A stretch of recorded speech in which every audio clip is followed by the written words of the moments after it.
Quem era Jesus antes de Gênesis 1, versículo 1? Antes da descrição da criação, conforme narrado no livro de Gênesis, uma questão intrigante e profunda desperta o interesse de teólogos, estudiosos e fiéis. Quem era Jesus antes desse ponto inicial da história bíblica? A presença de Jesus no Novo Testamento e seu papel redentor na Terra são amplamente reconhecidos e estudados. Mas a investigação de sua existência antes de Gênesis 1, versículo 1, conduz a uma reflexão mais abrangente sobre a eternidade, a divindade e a complexa relação trinitária. Este vídeo propõe um mergulho nesse enigma teológico, buscando compreender a essência pré-existente de Jesus, recorrendo não apenas às escrituras sagradas, mas também às reflexões e interpretações de eruditos ao longo da vasta história do cristianismo. Obrigado por assistir a este vídeo e se inscreva para acompanhar todo o nosso conteúdo. Vou deixar na descrição o link para o livro O Mestre dos Mestres, Augusto Cury, que você pode adquirir pela Amazon e assim se aprofundar ainda mais no conhecimento da pessoa de Jesus Cristo, o nosso Senhor e Salvador. Vamos voltar ao conteúdo. Tópico 1. A pré-existência de Jesus no Antigo Testamento. A noção da pré-existência de Jesus é um tópico fascinante que transcende a compreensão linear do tempo, convidando-nos a explorar a natureza eterna e a divindade de Cristo. O Novo Testamento certamente destaca a vinda de Jesus como o Messias, mas as sombras e alusões a ele podem ser encontradas bem antes nas páginas do Antigo Testamento.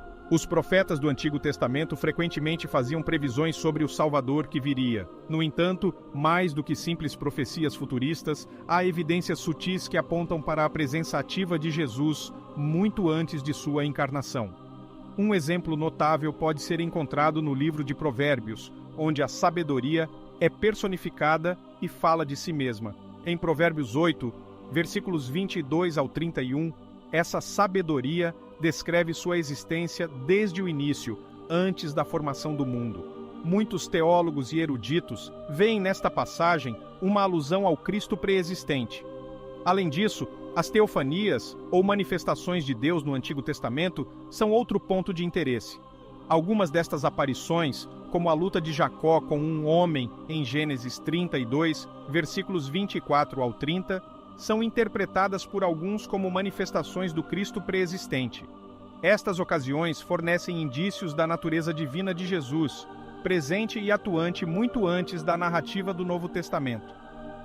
Ao explorar o tapeçário intrincado das Escrituras, percebe-se que Jesus não é meramente um personagem que aparece subitamente no início dos Evangelhos.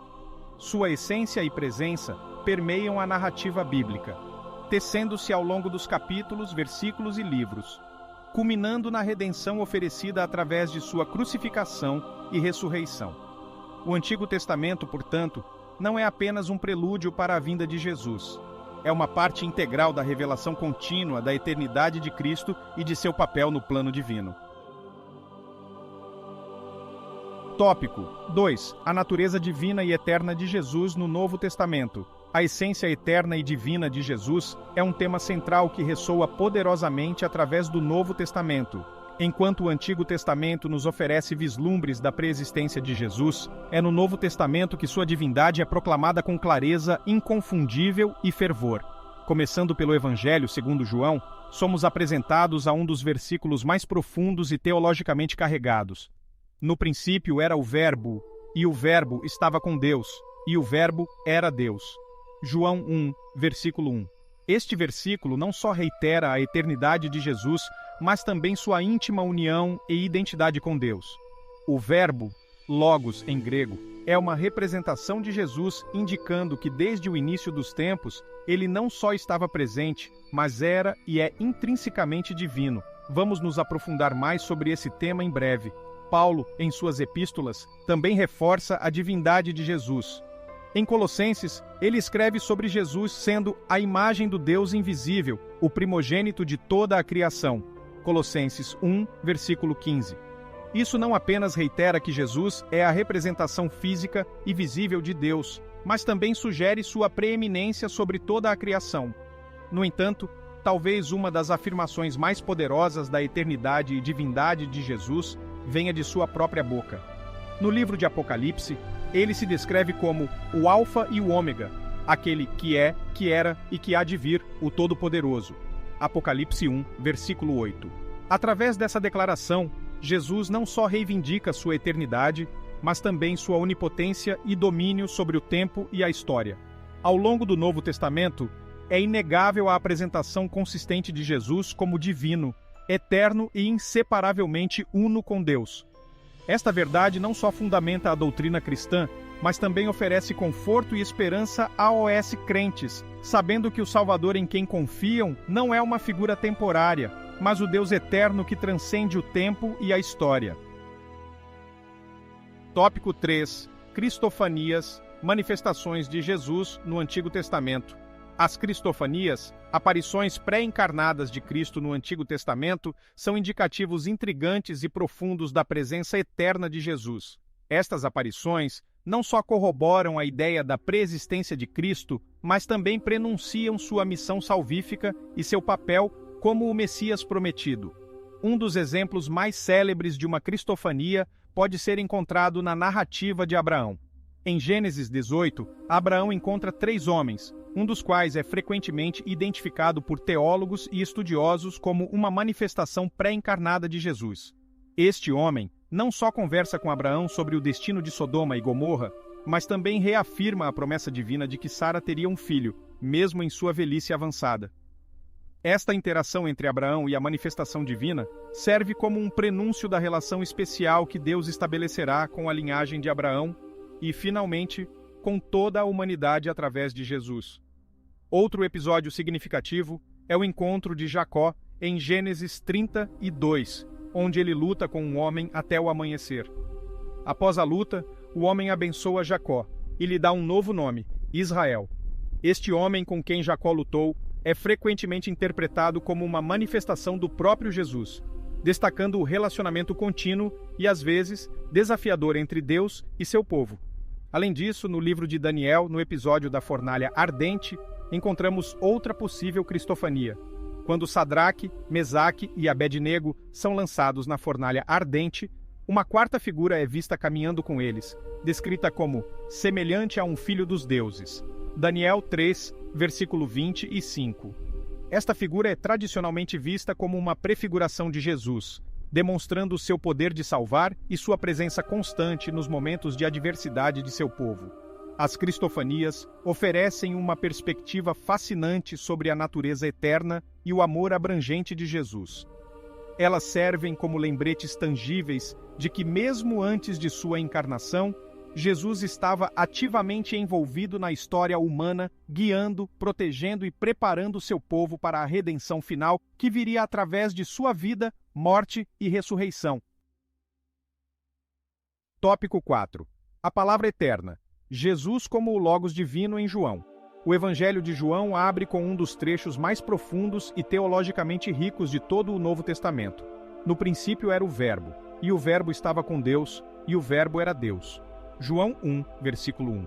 A terminologia de verbo ou logos em grego carrega consigo uma profundidade de significado que liga a eternidade de Jesus com a essência comunicativa e criativa de Deus. Origens do logos. A noção de logos não é exclusiva do cristianismo. Filósofos gregos, como Heráclito e depois os estoicos, usavam o termo para descrever um princípio racional que dava ordem ao cosmos. Para os judeus helenísticos, especialmente no pensamento de Filão de Alexandria, o Logos era uma ponte entre um Deus transcendente e a realidade imanente. João, ao adotar este termo, estava criando um ponto de interseção entre a tradição judaica, o pensamento grego e a revelação única e suprema em Jesus. Jesus como agente criativo. Continuando em João 1, versículo 3, lemos que todas as coisas foram feitas por ele, e sem ele, nada do que foi feito se fez. Aqui, Jesus é apresentado não apenas como coeterno com o Pai, mas também como o agente através do qual toda a criação veio a existir. Isso reforça a ideia de Jesus não apenas como uma manifestação temporal de Deus, mas como uma figura eternamente presente e ativa no plano divino desde o início. A encarnação do Verbo. A mais profunda revelação vem no versículo 14 de João 1. E o Verbo se fez carne e habitou entre nós, e vimos a sua glória como do unigênito do Pai, cheio de graça e verdade. Aqui, o eterno e divino Logos não apenas se relaciona com a humanidade de uma forma transcendental, mas se torna imanente, encarnando-se na pessoa de Jesus.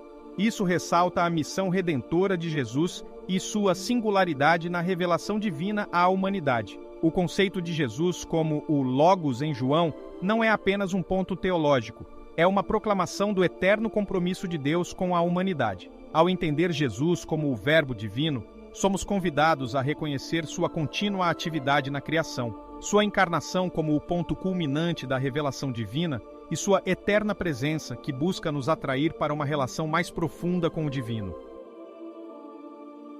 Tópico 5. A sobreposição da Trindade e o mistério da pré-existência. Ao explorar a natureza pré-existente de Cristo, é inevitável adentrar no misterioso e profundo território da doutrina da Trindade. Os escritos do Novo Testamento, particularmente as Epístolas Paulinas e o Evangelho de João, não apenas falam do Jesus histórico, mas também desvendam a eterna identidade de Jesus como parte integrante da Trindade. O relacionamento inquebrável. Em várias passagens, a Bíblia ressalta a relação única e indivisível entre o Pai, o Filho e o Espírito Santo. Por exemplo, em João 17, versículo 21, Jesus ora para que todos os crentes sejam um, assim como tu, Pai, estás em mim, e eu em ti. Este versículo enfatiza a unidade intrínseca entre as pessoas da Trindade e, simultaneamente, o desejo de Cristo de que essa unidade também seja refletida em seus seguidores. A atividade conjunta na criação. As Escrituras indicam que todas as pessoas da Trindade estavam ativamente envolvidas no ato da criação. Em Gênesis 1, versículo 2, o Espírito de Deus é descrito como movendo-se sobre a face das águas, enquanto João 1, versículo 1 a 3, atribui a Jesus um papel central na criação. Essa colaboração trinitária na criação evidencia a coesão e o propósito compartilhado das três pessoas da Trindade. Se inscreva para mais conteúdos como este e deixe o like. Se você encontrou valor neste vídeo e deseja se aprofundar ainda mais neste fascinante assunto, clique no vídeo que está aparecendo na tela agora. Continuaremos nossa exploração com mais informações valiosas que certamente enriquecerão ainda mais sua jornada espiritual. Não perca!